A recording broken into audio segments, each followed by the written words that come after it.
Ada satu pelayan Tuhan ngomong sama saya, Bu, saya mau konseling. Kenapa? Saya ini kan WL di satu gereja. Saya diskors sekarang. Kenapa kamu diskors? Orang gereja sekarang sok suci.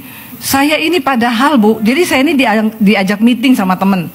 Saya itu nggak tahu. Saya datang, ya dikasihlah alamat buat meetingnya. Ternyata itu di Kemang.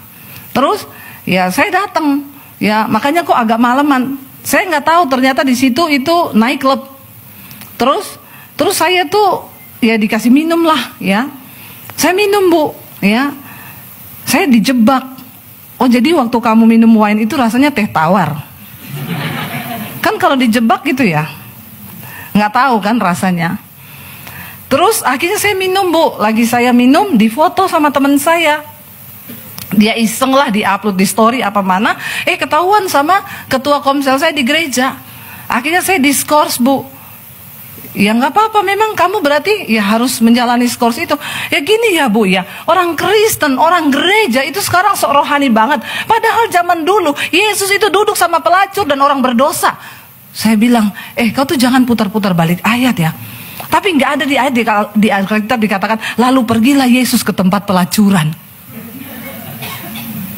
Itu pelacur yang datang sama Tuhan Yesus karena dia mau bertobat.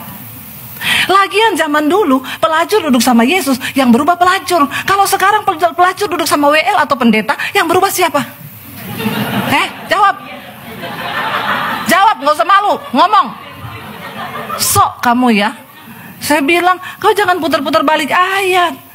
Zaman dulu beda, Yesus duduk sama pelacur yang berubah pelacurnya. Zaman sekarang pendeta duduk sama pelacur.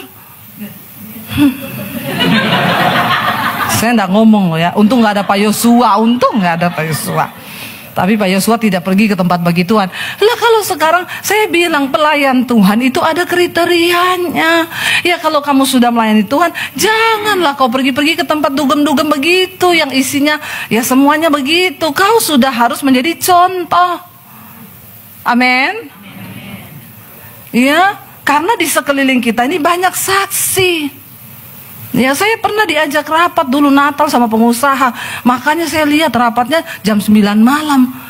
Dikasih alamat ya, saya datang sama suami saya, ini kok tempat gelap ya. Saya masuk, ada cabai-cabean di situ. Ya, saya ke sana ada terong-terongan. Saya masuk lebih dalam lagi, ada terong dicabein. Waduh, bahaya nih tempat, saudara. Ya. Saya bilang sama suami saya, ini tempat apaan, say? Suami saya bilang, ini night club. Lah kok kita pendeta diajak ke sini? Nggak lama datanglah pendeta-pendeta lain. Lalu pengusahanya bilang, silakan ya, kalau mau buka wine juga bisa. Ya pendeta-pendeta yang belum pernah rasa wine kali, ya buka. Saya bilang sama suami, kita pamit yuk. Kenapa? Bukan apa-apa, say. Tiba-tiba ada rahasia. Terus KTP kita diminta semua. Terus polisinya bilang, pendeta.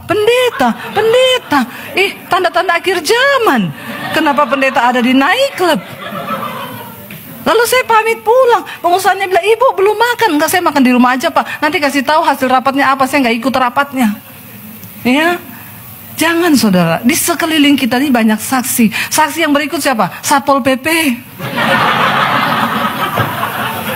Amin. Itu juga saksi. Ya coba kalau kita semua ketangkep di situ kena razia. Terus polisinya kenal saya lagi, Ibu Debbie Basir. Ibu saya tiap hari ikut mesbah doa ibu loh. Wah, cilaka 12 pas.